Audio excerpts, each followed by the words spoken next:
بسم اللہ الرحمن الرحیم۔ السلام علیکم۔ میری آج کی کہانی ہے سمیہ کے نام۔ اکرم، خدا کے لیے ہوش کے ناخن لو، یہ تم کیسی باتیں کر رہے ہو؟ میں نے تمہیں اپنی گود میں کھلایا ہے، تمہیں باپ بن کر پالا ہے۔ ابا کی آواز میں شدید لرزش تھی۔ وہ صوفے پر بیٹھے کانپ رہے تھے اور ان کا چہرہ زرد پڑ چکا تھا، جبکہ سامنے کھڑے چچا کا چہرہ غصے سے تمتما رہا تھا۔ انہوں نے میز پر رکھا کانچ کا گلاس زور سے فرش پر دے مارا، جس کی کرچیاں پورے کمرے میں بکھر گئیں۔ بھائی ہونے کا واسطہ تو مت ہی دیں سلطان صاحب، اگر آپ میرے سگے بھائی ہوتے تو آج حساب کتاب میں اتنی ہیرا پھیری نہ کرتے۔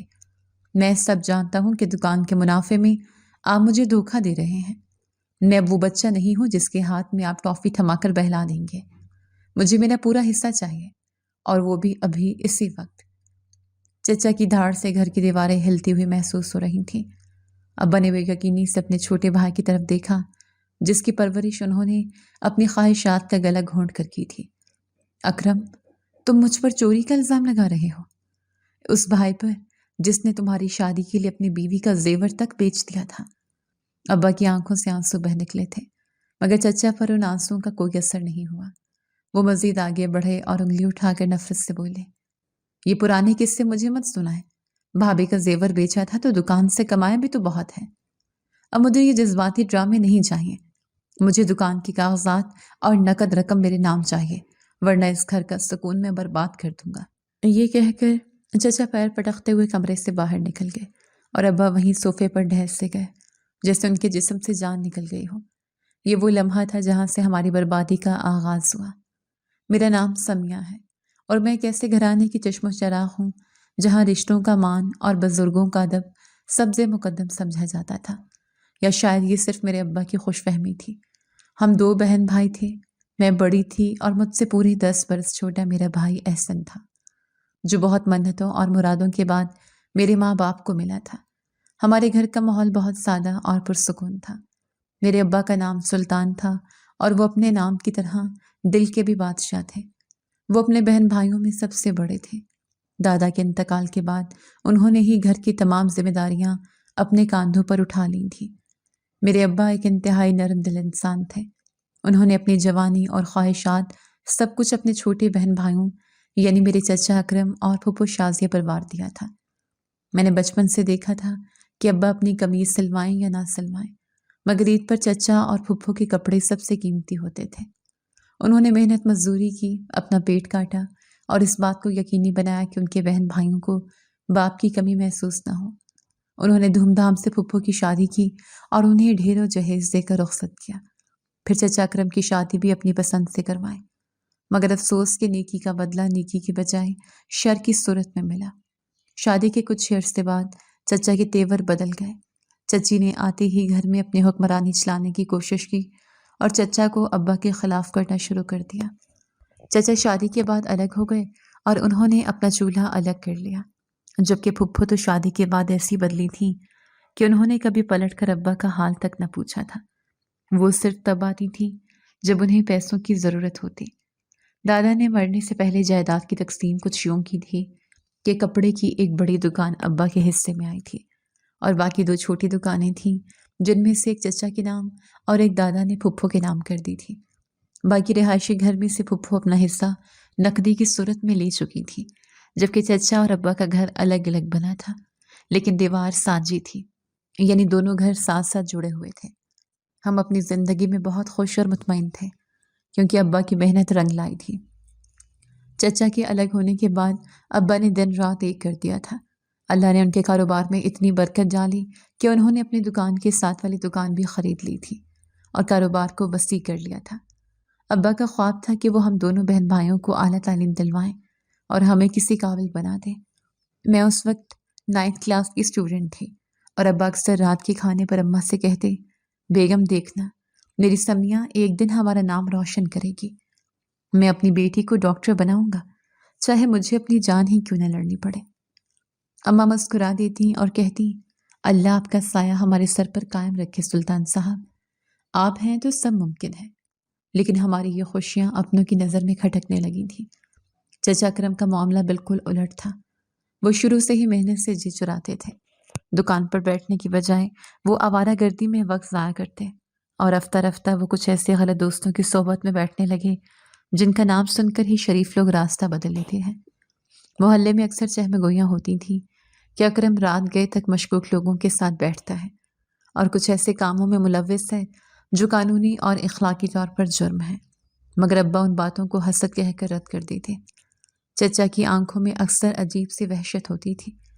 وہ اکثر پیسوں کے لیے گھر میں لڑائی جھگڑا کرتے اور ان کی آمدنی کے ذرائع بھی مشکوک ہوتے جا رہے تھے۔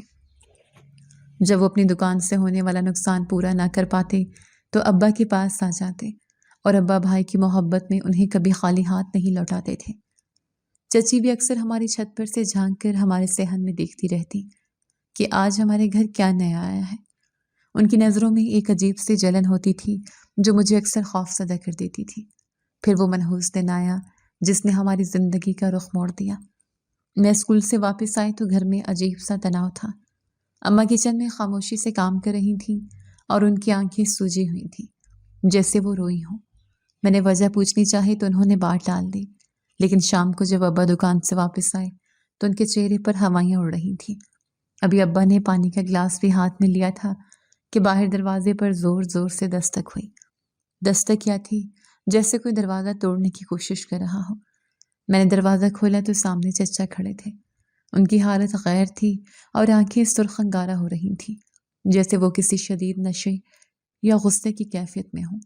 وہ مجھے کندھے سے دھکیلتے ہوئے اندر داخل ہوئے اور صحن میں آ کر زور سے چلائے، سلطان صاحب باہر نکلیں، چھپ کر مت بیٹھیں، آج فیصلہ ہو کر رہے گا۔ ابا گھبرا کر کمرے سے باہر آئے، اماں بھی ان کے پیچھے لپکی۔ چچا کی آواز سن کر گلی کے کچھ لوگ بھی تجسس میں ہمارے دروازے پر جمع ہو گئے تھے۔ کیا ہوا اکرم؟ خیریت تو ہے؟ یوں چیخ کیوں رہے ہو؟ گھر میں بچے ڈر رہے ہیں۔ ابا نے دھیمے لہجے میں انہیں سمجھانے کی کوشش کی۔ ان کے لہجے میں اب بھی شفقت تھی۔ بچوں کا خیال آپ کو ہونا چاہیے تھا جب آپ میرا حق مار رہے تھے۔ مجھے آج حساب چاہیے ان دونوں دکانوں کا جو آپ نے میری اور پھپھو کی دکانوں کی منافع سے بنائی ہے، اور مجھے معلوم ہے کہ آپ نے جو نئی دکان خریدی ہے وہ بھی میرے حصے کے پیسوں سے خریدی ہے۔ چچا نے انتہائی گھٹیا اور جھوٹا الزام لگایا۔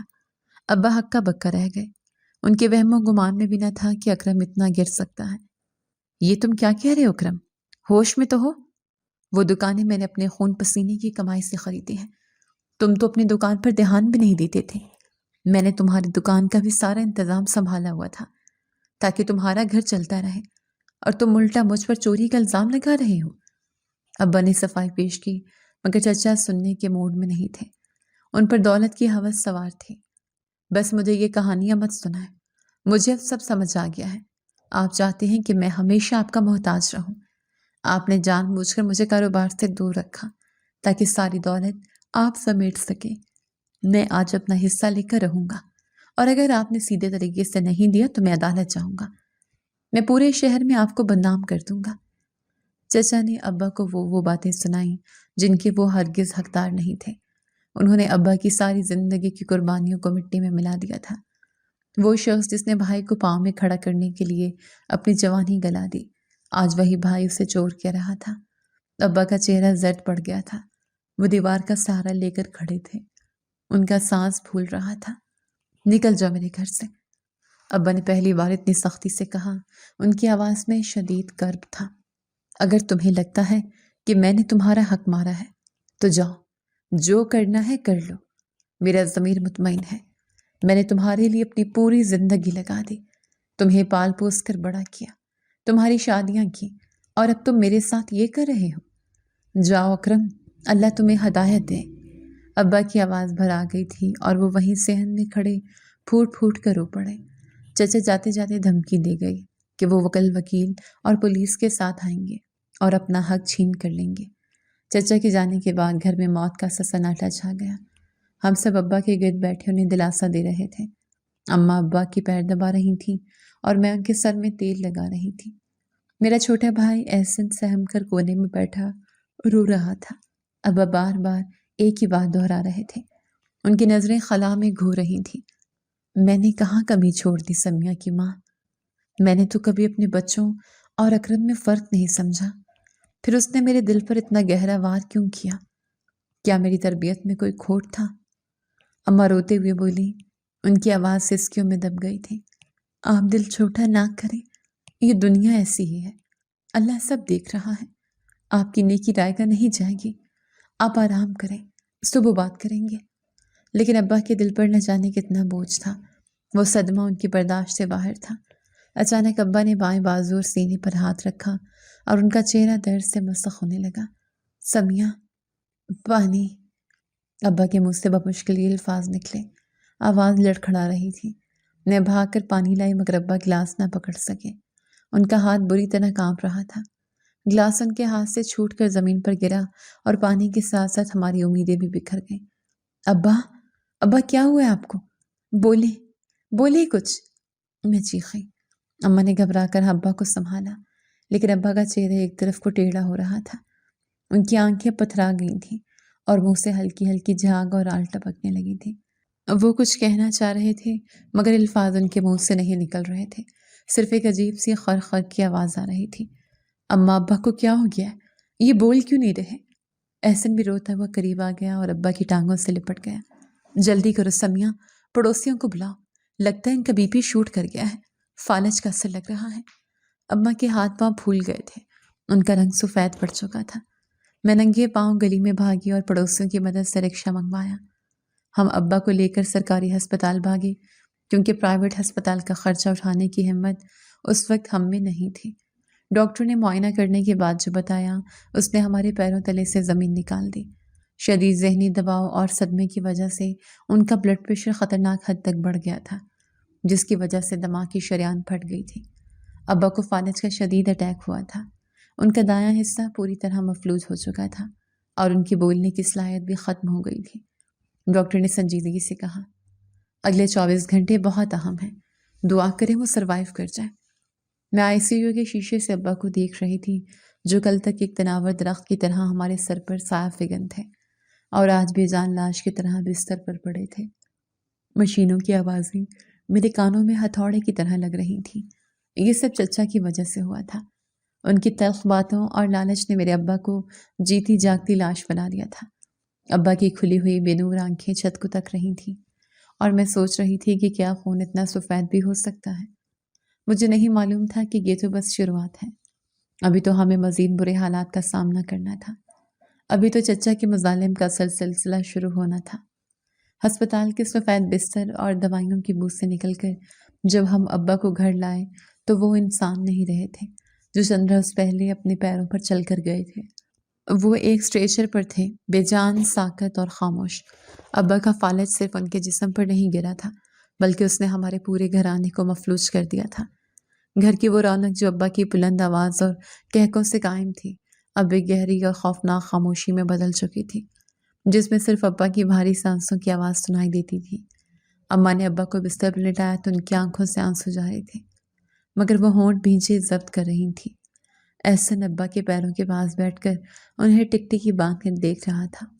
شاید اس ننھے ذہن کو سمجھ نہیں آ رہا تھا کہ اس کا مضبوط باپ اچانک اتنا کمزور کیسے ہو گیا۔ چچا اکرم گھر میں داخل ہوئے تو ان کے انداز میں وہ پچھتاوا نہیں تھا جو ہونا چاہیے تھا، بلکہ ایک عجیب سی عجلت اور بے نیازی تھی۔ انہوں نے کمرے کا جائزہ لیا اور پھر اماں کی طرف مڑے۔ بھابھی، بھائی صاحب کی حالت تو اب ایسی نہیں رہی کہ یہ دکان پر بیٹھ سکیں یا کاروبار سنبھال سکیں۔ کاروبار بند رہا تو گھر کا نظام درہم برہم ہو جائے گا اور ان کے علاج کے اخراجات بھی پورے کرنے ہیں، اس لیے میں نے سوچا ہے کہ دکانوں کی ذمہ داری اب میں سنبھال لیتا ہوں۔ اماں نے نم آنکھوں سے چچا کی طرف دیکھا اور دھیمے لہجے میں بولی، اکرم بھائی، جیسے آپ کو ٹھیک لگے، بس دکان چلتی رہے تاکہ گھر کا خرچ اور ان کی دوائیاں آتی رہیں۔ چچا کے لبوں پر ایک فاتحانہ مسکراہٹ ابھری جسے انہوں نے فوراً سنجیدگی کے نقاب میں چھپا لیا۔ آپ فکر نہ کریں بھابھی، میں ہوں نا، بس آپ بھائی صاحب کی دکان کی چابیاں اور جو بھی نقد رقم ہے یا کھاتے کی کتابیں گھر پر پڑی ہیں وہ میرے حوالے کر دیں تاکہ میں حساب کتاب سیدھا کر سکوں۔ میں کونے میں کھڑی سب سن رہی تھی۔ میرا دل چاہا کہ چیخ کر کہوں کہ اماں مت دیں انہیں کچھ بھی، یہ شخص بھروسے کے قابل نہیں ہے، مگر میں خاموش رہی